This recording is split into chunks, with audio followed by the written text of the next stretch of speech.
Are you bad at Splendor?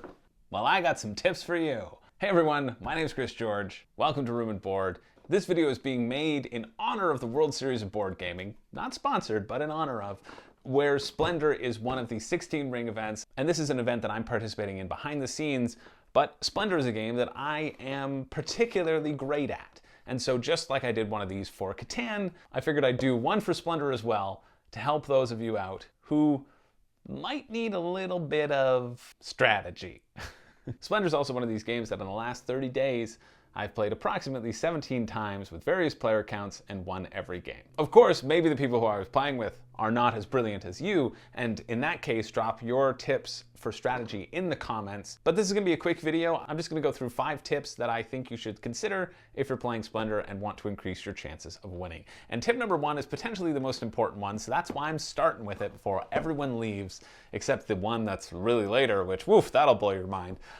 Tip number 1 is to play the starting board. Splendor is, in its essence, an engine building game. You are going to slowly ramp up so that you can get to 15 points before your opponent. And the only information all of you have at the very beginning is the starting board, and more specifically, which of the higher value cards are in play and what their requirements are. If there are 2 cards in the 3rd row that require blue gems to purchase, it feels like a pretty safe bet to target the other blue gems on the board as your starting play. If you're unsure about what card to go for at the beginning, think about the chain that you can create running up the ladder to your end game. If you're not already planning for your end game at the beginning, you are steps behind those who are planning for that thing. And this is also a way that I have lost. I have not considered this as impactfully as it should have been. I thought, oh, these are a little bit easier to obtain, I'll go for those and I'll hope something else comes up down the line. Whereas I open the door for people to already get their engine started, moving towards their specific end games. And if you do that, you're one step closer to winning. That being said, tip number 2 is that blocking an opponent is equally as important as reserving your own cards. And this varies depending upon the player count, but if you see that somebody is ramping up towards that endgame strategy, and they might be 3 or 4 moves away, timing out when to steal that card from them before they can reserve it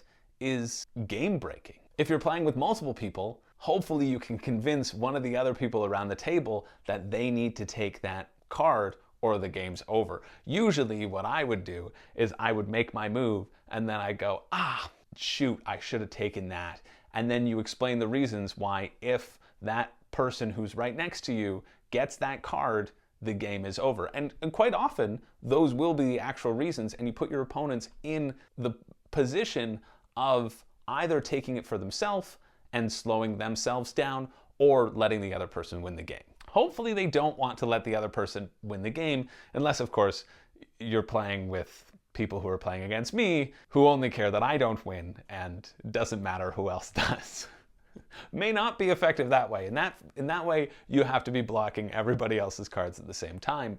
But getting that block down is huge, which kind of blends into tip number 3. A very similar tip is knowing that, don't push your luck. If you know that this one card is integral to your strategy, and you can either take the turn to reserve it, or you can take the turn to gather 3 chips and hopefully be able to purchase it on your turn, somebody who is playing to win is bound to notice this and will screw up your plans. So just take the thing, reserve it, make sure that you get access to it if it is integral to your chain running up the line, so that other people can't take it away from you, and then you're left with nowhere to go. People will block you. It's an integral element to the game. So knowing that, don't push your luck and grab the stuff you want the turn before you think you can get away with it. Oftentimes you might get away with it, but I think in this case it's usually better safe than sorry. And pushing your luck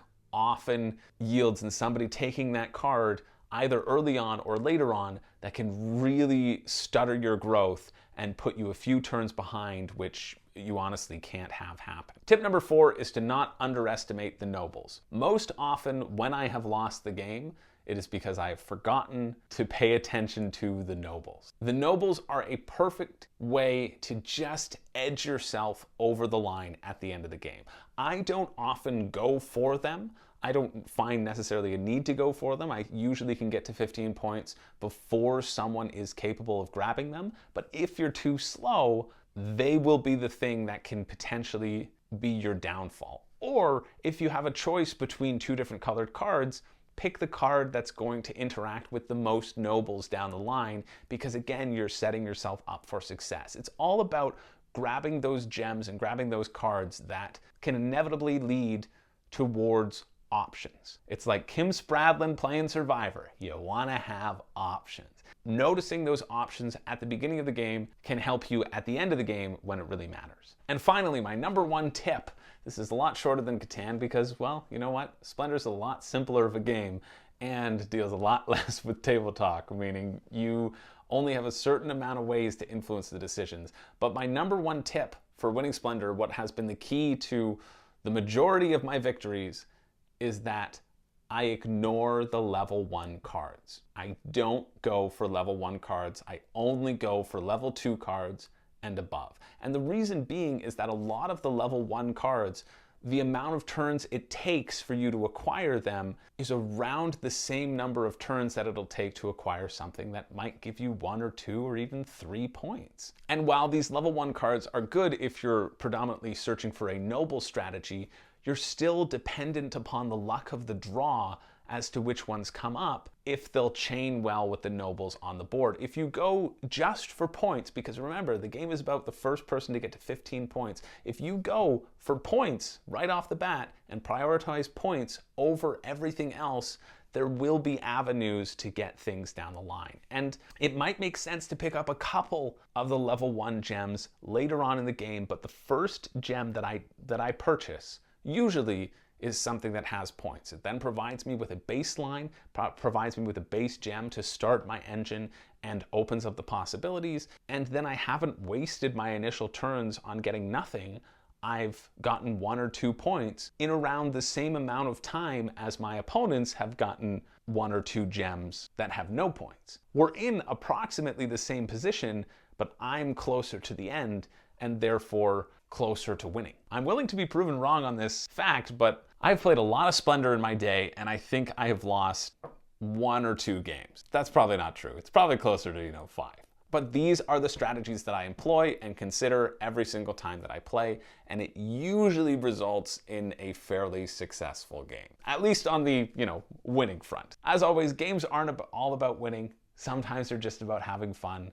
I hope this series doesn't detract any of that fun from the game, but if you are competitive and need a little bit of a competitive edge or something to consider, hopefully these will help you consider them. Or if you're playing in the World Series of Board Gaming and these help you win, well, I accept PayPal donations and Patreon subscriptions in the link below.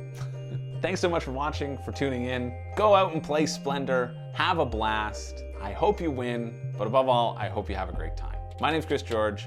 I don't have a catchphrase. That certainly sounded like a good catchphrase before, so maybe I'll just use that.